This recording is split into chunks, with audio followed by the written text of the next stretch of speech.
Olá amigos, tudo bem com vocês? Estamos de volta aqui para o nosso resumo nesta quinta-feira, 21 de agosto de 2025 e vamos lá sem delongas, nós temos muita coisa para falar aqui, né? Bem, vamos começar aqui pelo em off. A oposição ao governo Lula, né, no Congresso Nacional, fez uma articulação e deu nó na base governista e ficou com o comando da CPMI do INSS. Com isso, o nosso deputado tocantinense, o Ricardo Aires, do Republicanos, ele perdeu o posto de relator. Já estava tudo certo, o Ricardo estava dando entrevista para os veículos nacionais, inclusive na manhã desta quarta-feira, ele tinha acabado de dar uma entrevista, se eu não me engano, para a Globo News, e logo em seguida veio essa manobra, tratorou o governo, e então aí o Omar Aziz perdeu a presidência e o Ricardo Aires perdeu a relatoria.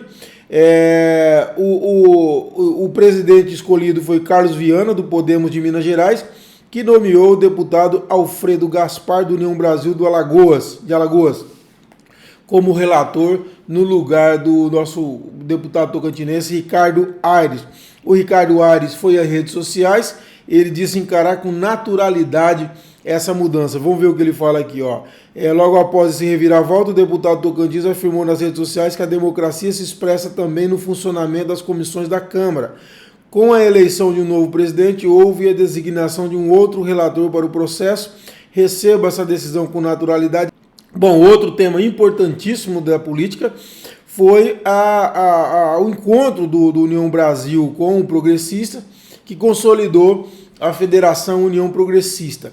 Eu fiz uma análise aqui depois de conversa com bastante gente que articula nos bastidores, tem bastante experiência, e chegamos a algumas conclusões interessantes. Deixa eu falar aqui, ó. Então são duas leituras que foram feitas. Bom, primeiro, que os primeiros dois vitoriosos são a Dorinha, que é candidata a governadora e vem consolidada, né? Também de uma forma ou de outra ela seria, mas sobretudo o Gaguinho, Carlos Gaguinho, que é pré-candidato a senador, e ele inclusive gravou um vídeo com ele a Dorinha, com o presidente do União Brasil, né, do lado deles, e reafirmando com ênfase a candidatura dele a senador. Então, assim, se consolida nesse momento como o nome dessa federação para o Senado. Lembrando que a Dorinha, naquela confissão no áudio vazado, disse, e ela tem razão, e eu sempre disse isso, inclusive, né, que a federação não poderia ficar com as duas vagas de senador, ela teria que pegar uma vaga de senador, usar outra para atrair alguém de peso de fora da federação. E é isso que ela disse no áudio. Então, assim, ela fala lá, olha, o Gaguinho e o Vicentinho Júnior tem que se entender, porque a outra vaga ela quer o PL, que é o Eduardo Gomes, e tá certo, já pensou uma federação como Progressista, União Brasil e PL junto é muito forte, né? Então esse é o objetivo dela e ela tem razão, e o Gaguinho sai fortalecido, porque aí eu explico aqui, ó. No Tocantins, o comando da União Progressista vai ser da Dorinha e do Gaguinho. Por quê? Porque eles terão 5 dos 7 assentos do comando da federação no estado. E por que isso? Porque foram definidos dois critérios. A votação e representatividade. Nas eleições do ano passado, a União Brasil fez cerca de 500 mil de votos no Tocantins para prefeito, tá bom? E o Progressista em torno de 100 mil. Então, em termos de votação, o União Brasil sai à frente. E o partido da Dorinha elegeu 37 prefeitos e o de Vicentim 15.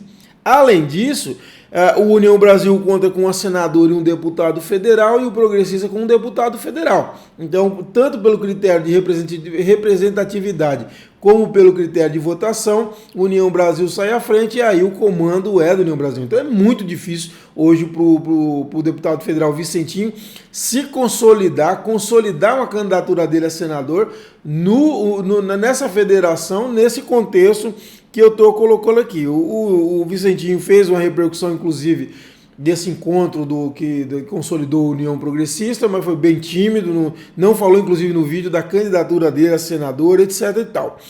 E os mais ousados que eu conversei interpretam que o fato de Dorinha não ter sido convidado para o lançamento da pré-candidatura do Vicentinho a senador na atividade lá na sexta-feira E ter convidado o vice-governador Laurez Moreira, que também é pré-candidato a governador, pode mostrar que o deputado já entendeu o recado e já está procurando como que vai se colocar, né? Bom, agora o Vicentinho tem uma questão que ele precisa resolver, que eu coloco aí. Primeiro, vai exigir uma intrincada engenharia política, que eu tenho colocado aqui. Por quê? Bom, o Vicentinho ele apostou muito no bolsonarismo raiz. Então, se ele for para o PDT, vai ter um desgaste grande. Que esses malucos aí têm uma aversão ao PDT. Acho o PT uma espécie de PSTU piorado, para vocês terem uma ideia. Então, é uma coisa de maluco, né? Não tem nada disso, mas maluco é maluco. E eles acham o PDT extrema esquerda. Então, e é da base do Lula, aquela coisa toda. Então, vai ser difícil para ele ir para o PDT. E outra opção seria o PL, que é o partido do ex-presidente Jair Bolsonaro, mas, como eu disse, o PL deve fechar com a Dorinha e indicar o Gomes para senador. Essa é uma tendência, lógico que até o ano que vem tudo pode mudar, tá bom? E, além disso, o Vicentinho precisa procurar uma sigla que tenha um bom fundo eleitoral. Então, partido pequeno não vai ser solução. Eu vi ontem, até nessa quarta-feira, falar do Podemos. O Podemos já tem um compromisso com o Vanderlei Luxemburgo, a candidatura dele é senador. Então aí é uma situação. Agora o Vicentinho também fez um vídeo, já depois que eu coloquei o in-off no ar, eu vou destacar hoje no in-off, ao lado do presidente nacional do progressista, o Ciro Nogueira. Eu achei o Ciro Nogueira meio sem sal, sem açúcar ali, sabe? Bem soço assim, mas o Ciro Nogueira falou dele, elogiou ele como presidente regional do progressista e falou que vai apoiar a candidatura dele a senador, mas nesse contexto que eu estou colocando aqui, é muito difícil. É muito difícil, eu insisto, né? Mas, lógico, o Vicentinho tem todas as condições de ser candidato a senador. Agora, eu acho que não dentro da Federação União Brasil Progressista. Por mais que o Ciro Nogueira cumpra o papel pro forma de dizer que já tem um apoio dele, lógico, não ia falar o contrário. E eu acredito de coração o Ciro Nogueira, deve realmente querer a candidatura do Vicentinho. Agora, ele querer e ter condições políticas são coisas muito diferentes. E eu não vejo nesse contexto dessas conversas que eu tive, condições políticas, tá bom? Essa é a questão. Uma coisa que eu tenho colocado, é preocupante essa situação aí dos produtores do Tocantins e dos empresários locais, donos de mercado sobretudo. São cerca de 200 agricultores familiares e uma dezena pelo menos de mercados que fornecem ingredientes para merenda escolar de Palmas. O que eu conversei ontem com alguns empresários, tem gente chorando, literalmente chorando, em desespero por esse contrato emergencial que a prefeitura fez com empresas de fora para fornecer, para fazer a alimentação aí das crianças aqui em Palmas. Isso é muito preocupante. Eu acho que o prefeito Eduardo Siqueira Campos tem um excelente coração, é um cara incrível, assim, eu tenho uma admiração por ele, um cara sensível, muito sensível, e eu espero assim, que busque uma solução. Nós temos, e não estou falando de gente que ganha milhões, não, eu estou falando de gente que ganha pouco. O cara fornece lá, ganha 5, 6 mil reais para ficar com líquido com 2 mil, 3 mil reais, uma coisa desse tipo. Estou falando de grandes empresários que faturam milhões, não é nada disso. E é muito prejudicial para essas pessoas. E outra, esse dinheiro fica em Palmas, circula em Palmas, aquece a economia local. E esse dinheiro do empresário que vem de fora, vai para fora. Já vai pegar aí milhões, 30 milhões, sei lá quanto que é, e vai levar embora esse dinheiro. Então, assim, eu faço um apelo ao prefeito Eduardo Siqueira Campos, que eu falo que é muito sensível a essas questões, e tem mostrado isso na prática, uma maturidade enorme, que repense isso de uma forma, não pode ter até empresário de fora, mas por que não esse empresário de fora fazer compromisso de comprar os produtos aqui? Uma coisa, como eu defendi nessa quarta-feira, é a gente defender a merenda, e o prefeito tem razão nisso. Esse valor, esse aporte que é feito na merenda precisa aumentar e muito, é pouco. Eu vi o vereador falando, porque é um absurdo R$9 para merenda escolar. Peraí, vai em qualquer restaurante e já come por R$ 9, se você come alguma coisa boa. Então, assim, eu acho que precisa ter um aporte bom para essas crianças terem uma alimentação de qualidade, porque não dá para desvincular a qualidade nutricional da capacidade de aprendizagem. São irmãos siameses, sabe, assim, grudado no outro. Se uma criança não come bem, ela não vai aprender.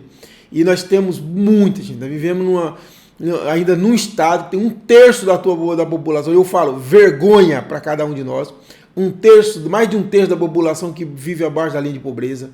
E nós precisamos combater isso. E nós temos em Palmas. Não vai pensar que Palmas aqui é um reservatório de bonança, prosperidade absurda. Não. Essa miséria grande em Palmas. Grande. Nós temos gente em Palmas que está preocupado com o que vai comer hoje, que não teve café da manhã e que não sabe se vai ter almoço e janta nem pensar. Então, assim, e essas crianças estão indo para a escola. E como que vão aprender? Com fome. É um absurdo, né? Tem que ter realmente. Então, quem fala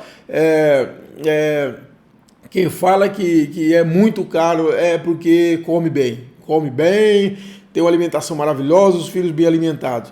Então, assim, defendo sim que o prefeito faça um aporte muito maior na merenda, que dê uma merenda de muita qualidade, mas que pense no mercado interno. Que pense nesses pequenos agricultores, gente trabalhadora, que pense nesses pequenos mercados que fornecem produtos para a cesta básica, e essas pessoas estão desesperadas, tá bom? E por fim aí, rapidamente, eu não quero me deter sobre esse assunto, que isso aqui me dá asco, vocês sabem disso, que é o indiciamento desse sujeito aqui, Jair Bolsonaro, e desse filho traidor da pátria dele, o Eduardo Bananinha Bolsonaro, e merece o que esses caras estão... E aqueles áudios, lógico, eu vou falar uma coisa para você. Se uma câmera pegar e filmar o Bolsonaro estuprando uma criancinha à luz do dia, nós temos uns malucos nesse país que vão ainda dizer que o problema é da câmera ou da criancinha. Vão defender o Bolsonaro de todo jeito. Mas para quem tem um mínimo de bom senso, coerência, lucidez, que não se deixou... Ser contaminado por essa dissonância cognitiva coletiva que toma conta dessa ala radicalizada, ouviu aqueles áudios e ficou indignado. Eles ali deixam claro que a preocupação é Bolsonaro, salvar Bolsonaro. E não tem outra preocupação, nenhuma outra não. Então, assim, é muito bom esse indiciamento, essa tentativa deles de interferir no judiciário brasileiro, tá claro. Agora eu quero ver o celular desse pastor, dito pastor, um sujeito que só prega ódio. Você não vê esse cara falando de Deus, você não vê esse cara falando de paz, você não vê esse cara falando de irmandade. Esse Silas Malafaia só fala de ódio. Ele tem um discurso de ódio, de noite. É uma carência das pessoas que leva a seguir esse tipo de líder religioso. É um líder religioso da religião do mal, só pode, porque do bem não é. Não veio falar bem, tá? E então... inclusive a polícia encontrou no celular do Bolsonaro um pedido de asilo ao presidente da Argentina, o Javier Milei. Olha, eu não tenho dúvida que esse sujeito ia fugir. O Bolsonaro é um covarde. Ele é um covarde, sempre foi, a vida inteira.